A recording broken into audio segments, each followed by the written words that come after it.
Pessoal, boa noite, tudo bem? Espero que estejam todos bem. Hoje tivemos a nossa prova do exame 37 da OAB e eu estou aqui para fazer uma rápida correção da prova de Direito Administrativo, a prova média, de nível médio, com duas questões aí que a GV fugiu um pouco do perfil, fugiu um pouco do nível. Vamos lá? Então, questão 27, prova azul. Estou corrigindo a prova azul. Questão 27. Após inúmeras tentativas de obter transparência e sanar constantes problemas na prestação de serviço público federal junto à concessionária, Felipe decidiu apresentar manifestação perante a ouvidoria da administração para informar e buscar solução para recorrentes vícios que comprometem a realização adequada de atividade, que considera violar os princípios da regularidade, continuidade e efetividade. Então, vejam, o Felipe, vou escrever aqui para vocês, prova azul, hein? Felipe é um particular que fez uma reclamação na ouvidoria. O cidadão, com base no direito de petição da Constituição, além da previsão daquilo que consta na Lei dos Serviços Públicos, o Felipe, como particular, tem direito de reclamar. Ele tem direito de fazer sua manifestação perante a ouvidoria. E, nesse caso, a administração pública não pode exigir fundamentos da reclamação. É um direito que decorre do direito de petição na administração pública. Não tem que ficar provando os motivos pelos quais ele fez a reclamação. Então, sob a hipótese narrada, considerando-se os direitos dos usuários do serviço público, assinale a correta. Vejam que ele quer a alternativa correta. Então, vamos lá, letra A. A administração não pode exigir a apresentação de motivos determinantes da manifestação de Felipe perante a ouvidoria. Quem tem que demonstrar motivos determinantes é a administração. A administração, quando pratica um ato administrativo, é obrigada a motivar. Mas o particular não. O particular tem o direito de peticionar. Então, logo na letra A, já temos o gabarito. O nosso aluno aqui acertou também. Então, o gabarito da questão número 27, prova azul, é letra A. A letra B fala que Felipe não pode provocar a via administrativa? Pode. A manifestação letra C de Felipe é inócua? Não. A administração deve recusar o recebimento letra D? Claro que não. Então, 28. A 28, o nosso aluno colocou chutei. Nosso aluno escreveu chutei. Mas vamos lá. Com o intuito de tomar providências em relação a determinada política pública, no âmbito da administração pública federal, foi determinado que os ministérios Alfa, Beta e Gama promovessem uma decisão coordenada diante da justificável relevância da matéria. A associação W, que atua na área de interesse coletivo, almeja habilitar-se como ouvinte do processo decisório, bem como ter direito de voz durante a reunião concernente aos respectivos trabalhos, designada para a próxima quarta-feira. Diante dessa situação hipotética e das normas relativas à decisão coordenada na Lei 978499, que é a Lei do Processo Administrativo Federal, a gente não costuma ter uma questão desse nível na primeira fase da OAB, já costumamos ter na segunda fase, quando você pode consultar a legislação, mas enfim, foi uma questão difícil, essa foi a questão, no meu modo de ver, mais difícil da prova, de administrativo. Diante da situação hipotética, então assinale a correta. Nos termos da Lei do Processo Administrativo Federal, ele está perguntando se a associação tem ou não esses direitos lá nessa decisão coordenada dos ministérios. A letra A fala, a associação W não poderá habilitar-se a participar, e ela pode, nos termos da lei, a associação pode habilitar-se. B, a participação dos ministérios na decisão em questão independe de intimação. Não, independe não, depende de intimação. Sempre a participação de órgãos depende de intimação. C, o eventual dissenso do Ministério quanto à solução de objeto da decisão não precisa ser manifestado. Precisa. Se um dos agentes que for decidir tiver dissenso, discordar, a decisão de discordância deve ser manifestada e constar em ata durante a reunião. Então, letra C, errada. Letra D é que sobrou, só pode ser ela. A decisão prolatada por autoridade competente que defira a participação da associação WU na reunião com direito à voz é irrecorrível. Então, a decisão que deferir a participação de um ente é irrecorrível. Isso é previsão expressa da Lei 9784, mas, como eu disse, não é costumeiramente cobrada na primeira fase, é cobrada em segunda fase. É uma questão que a AGV fez para não acertar, né? Essa é a verdade. Questão 29. Fernanda foi aprovada em primeiro lugar em concurso público para o cargo de auditor fiscal da Secretaria da Fazenda do Estado Alfa. Ao ser convocada para investidura no cargo, o Departamento de Recursos Humanos da Secretaria solicitou a Fernanda, entre outros documentos, cópia da sua última declaração de imposto de renda, sob a Secretaria Especial da Receita Federal do Brasil.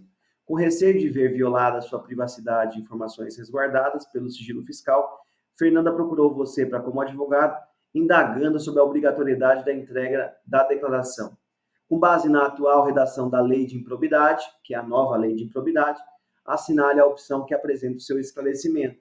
Essa também é uma questão que surpreendeu, porque na nova Lei de Improbidade haviam outras possíveis questões mais interessantes que essa.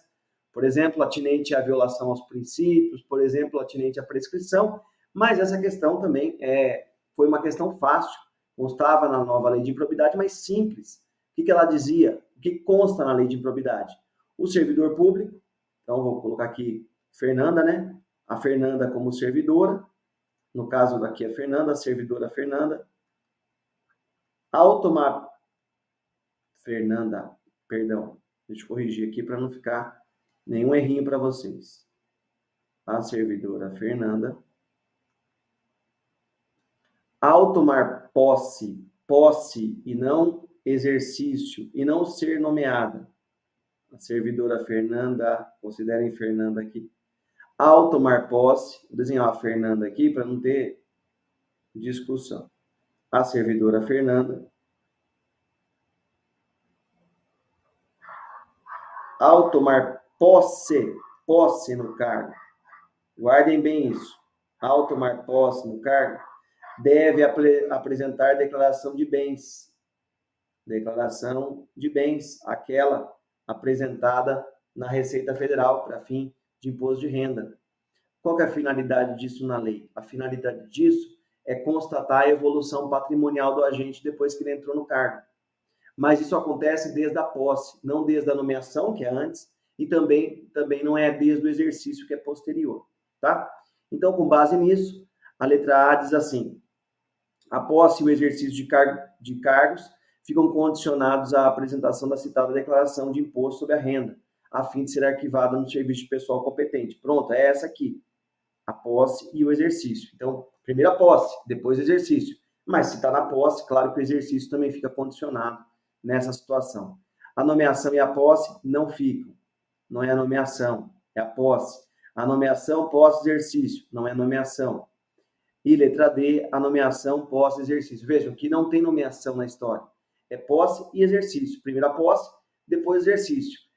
Como na prática o servidor entra em exercício junto com a posse, é muito comum isso, a legislação mencionou posse e exercício, mas o ato de posse é anterior. Então, já na posse, ele tem que apresentar a declaração. Por isso, gabarito letra A na questão 29.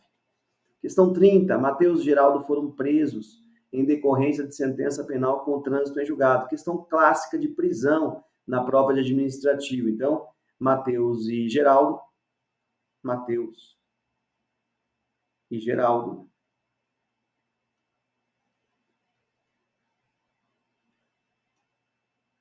foram presos.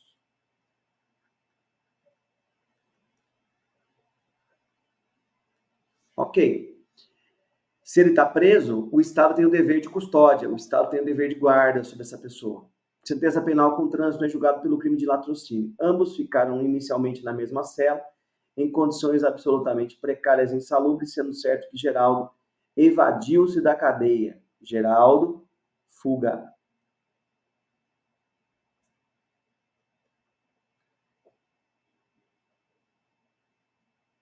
6 meses após a fuga, Geraldo praticou novo latrocínio. 6 meses. 6 meses depois, pessoal, o Estado nem lembra mais dele e ele também nem lembra mais do Estado. Não tem mais nexo causal com alguma possibilidade de indenização pela vítima desse crime cometido na fuga e o Estado, porque não tem relação com a fuga.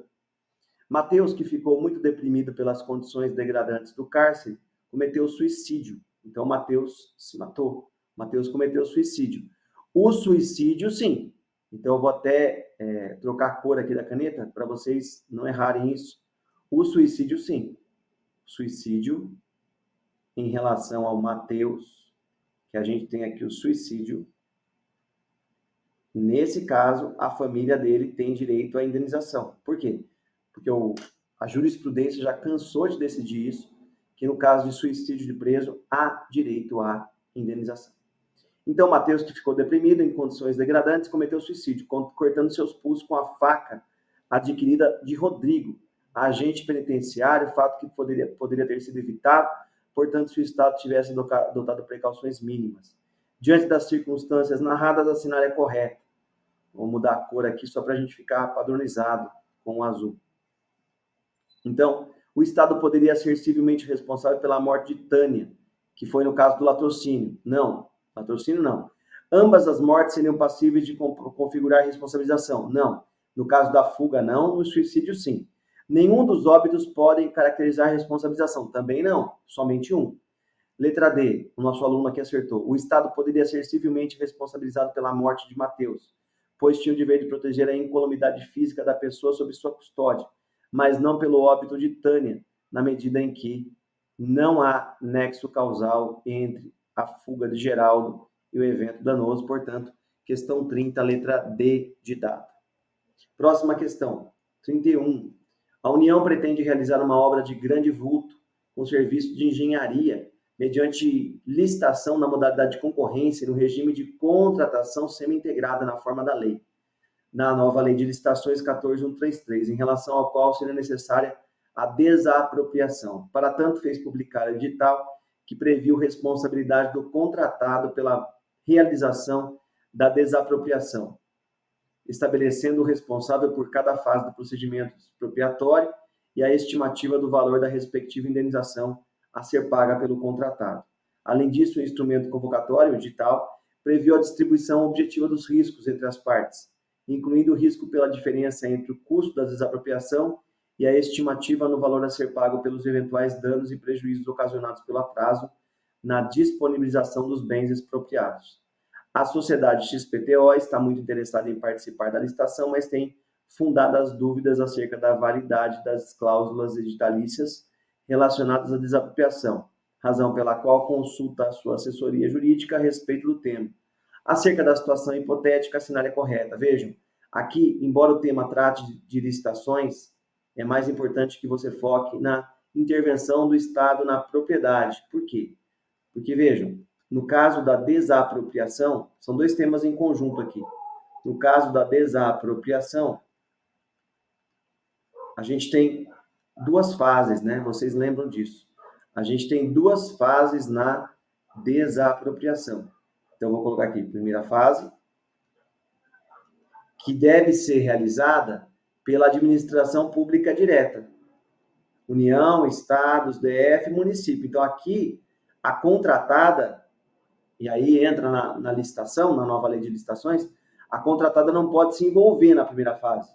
A contratada só pode se envolver na segunda fase. Então, segunda fase. A segunda fase é a administração direta, administração indireta. E agora, com a nova lei de licitações, também as contratadas. Antigamente, só podiam os particulares se forem concessionárias. Agora, as contratadas também têm o poder de executar, né, de realizar a segunda fase com base na nova lei de licitações. Então, aí sim o link com a nova lei de licitações. Se você lembrasse disso, que a gente comentou nas aulas, você acertaria essa questão também de forma rápida, fácil. Vamos lá. Questão letra A. O edital em questão não poderia prever que o contratado promovesse Nenhuma das fases. Nenhuma não. A segunda fase, sim. Quanto às fases do procedimento, poderia ser conferida ao contratado até mesmo a possibilidade de editar o decreto? Decreto não. O decreto é a primeira fase, só a administração direta. A cláusula que estabelece que o contratado será responsável pelo pagamento da indenização é nula. Não, ela é válida. O contratado pode fazer, ele pode participar agora da segunda fase. Então, ele pode realizar a desapropriação e fazer o pagamento, que é exatamente a segunda fase. Então, só sobrou a letra D, que é o gabarito. A repartição objetiva dos riscos deve ser respeitada, ainda que ocorra o atraso na conclusão da desapropriação por fato imprevisível. Então, a repartição de riscos, né, entre o contratado e a administração pública, gabarito letra D de dado. A nossa aluna aqui errou a questão. 32, para fechar administrativo, o Estado Delta, com o fim de combater grave crise no sistema carcerário, realizou estudos pertinentes para contratar uma concessão administrativa. Vejam aqui, vou colocar um azulzinho aqui para vocês. Uma concessão administrativa é o tema que a gente sempre fala em aula, né? Cansa de falar. Parceria público-privada. Parceria público-privada tem duas espécies: a concessão patrocinada e a concessão administrativa. Qual que é a diferença? A concessão patrocinada vem a contraprestação da administração pública e vem a contraprestação da tarifa, ao passo que a concessão administrativa só vem contraprestação da administração pública, 100%. 100% da administração pública. Nesse caso, vejam, concessão administrativa, de modo a delegar os serviços de determinado presídio, abarcando atividades de limpeza, manutenção predial, incluindo reformas, bem como fornecimento de alimentação e vestuário para os detentos, sem que haja possibilidade de cobrança de tarifas. Então, se não há tarifa, só pode ser mesmo concessão administrativa. Certo? Letra A. Então, ele pede a correta. O Estado Delta deveria fazer uso da concessão patrocinada. Não. A patrocinada obrigatoriamente tem tarifa, então não poderia ser patrocinada. O contrato pode ter, no máximo, prazo de validade de 2 anos, máximo 35 anos. O contrato vai de parceria público-privada de 5 a 35 anos. Como ele está falando do máximo aí, máximo 35. O objeto do contrato poderia abarcar também as principais atividades atinentes ao serviço de segurança pública. Segurança pública não, porque isso é poder de polícia, só a administração pode fazer, mas o resto é serviço público e pode muito bem ser concedido através de parceria. Letra D, o objeto do contrato é possível, pois não abarca apenas o fornecimento de mão de obra. Claro, tem que ter serviço público para ter concessão de serviço público e, portanto, para ter parceria público-privada. Com isso, a gente termina a nossa revisão e nossa correção de direito administrativo. Espero que tenham ido bem e sucesso a todos vocês. Sucesso e muita aprovação. Até a próxima.